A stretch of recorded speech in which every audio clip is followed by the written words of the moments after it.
2012년 대선 당시 이명박 후보의 방송 특보를 맡았던 구본홍 사장의 임명을 받아들일 수 없다며 시작된 YTN 사태.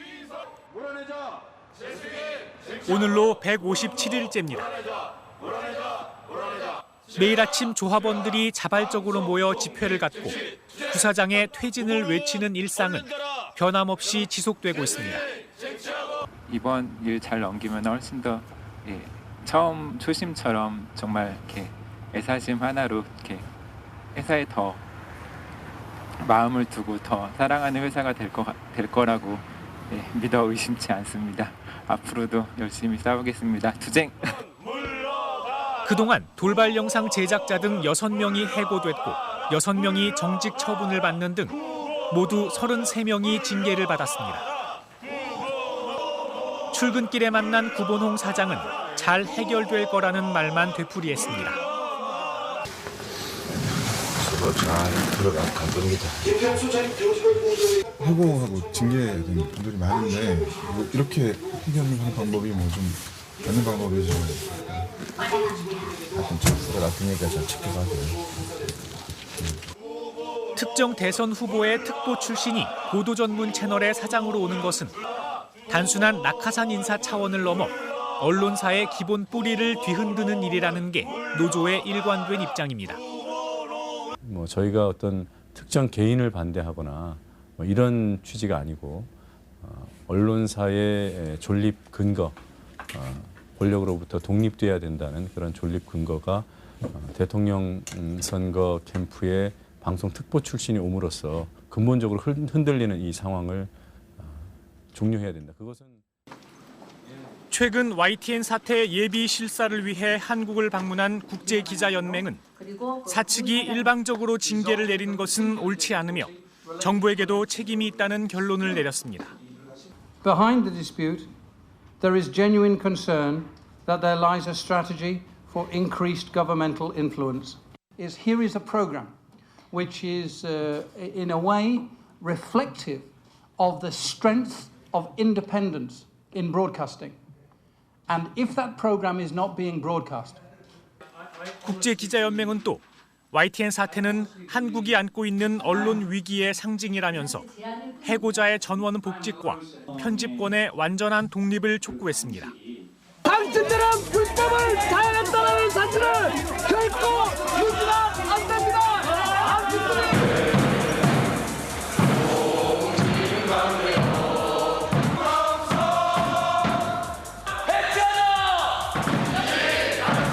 묵비권을 행사할 것입니다.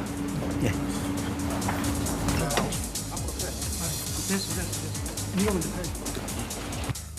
공영방송의 미래를 이제 우리 손에 맡겼습니다. 편향된 것을 제자리로 돌려놓는다는 명분으로 진행됐던 KBS 사장 문제. 임기가 남은 정연주 사장을 물러나게 하기 위해 경찰과 검찰, 감사원, 국세청 등 권력기관을 총동원하는 무리수를 두면서 거센 저항을 불러일으켰습니다.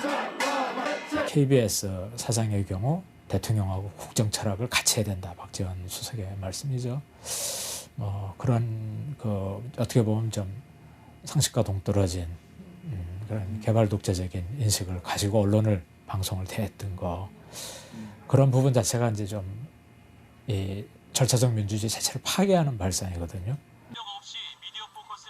이어진 미디어 포커스와 시사투나잇 등 몇몇 프로그램의 폐지, 진행자들의 교체 등은 결국 박규인 정권으로의 또 다른 코드 맞추기 연장선상이라는 비판을 받았습니다. KBS, MBC, SBS, EBS 다 이렇게 저는 좀 순망치안의 관계라고 생각을 해요. 만일에 이게 이제 KBS만 공영 방송으로 남기고 나머지는 다 이제 비공영 방송으로 뭐 민영화시키고 상업화시킨다 이랬을 때 이게 이제 순망치안의 관계이기 때문에 KBS도 결국은 축소되고 거세당한 그런 공영 방송이 될 것이다 이렇게 이제 저희는 우려하고 있습니다. 지난 6개월간 방송계를 뒤흔들었던 KBS와 YTN 사태가 코드 인사나 낙하산 인사, 즉 개인의 인사 문제로 불거진 일이었다면 지금은 또 다른 형태의 언론 장악 의혹을 불러일으키는 일이 진행되고 있습니다. 아예 방송의 틀을 통째로 재편하는 이른바 방송법 개정안 문제입니다.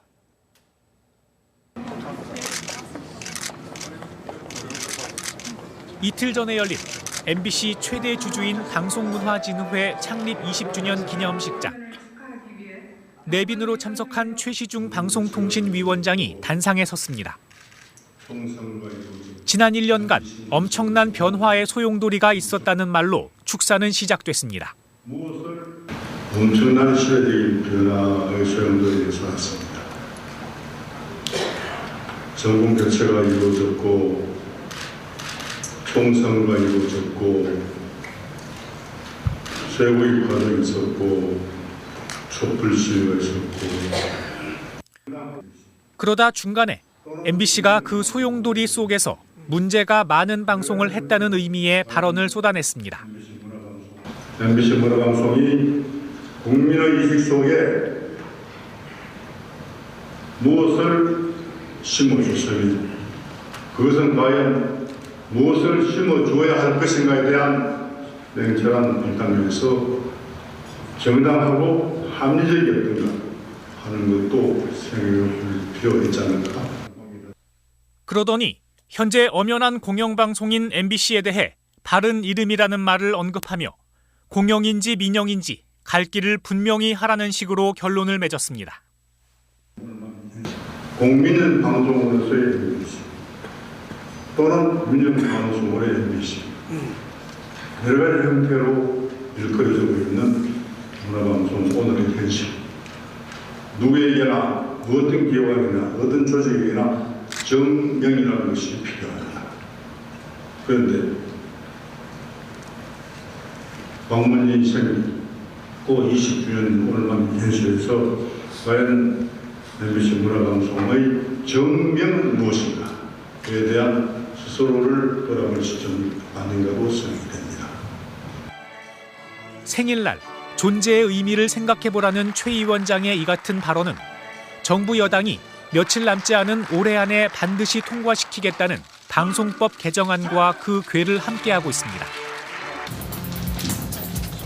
지난 3일 한나라당이 확정 발표한 방송법 개정안은 거대 기업이나 조선중앙동아일보 같은 신문사가 지상파 방송의 지분을 각각 20%까지 소유할 수 있게 했습니다. 삼성이나 현대, LG 등 소위 재벌 그룹들도 마음만 먹으면 얼마든지 지상파 방송에 진출할 수 있게 된 겁니다. 대기업 자본을 방송에 끌어들여 미디어 산업의 몸집과 경쟁력을 키워야 한다는 게 정부 여당의 설명입니다.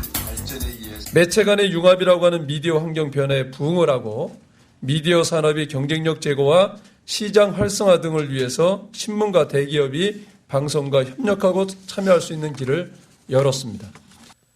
이렇게 되면 몇몇 대기업이 20%씩 지분을 사들일 경우 지상파 방송사의 보도 등 방송 내용이 그 대기업의 영향권으로 들어가게 됩니다.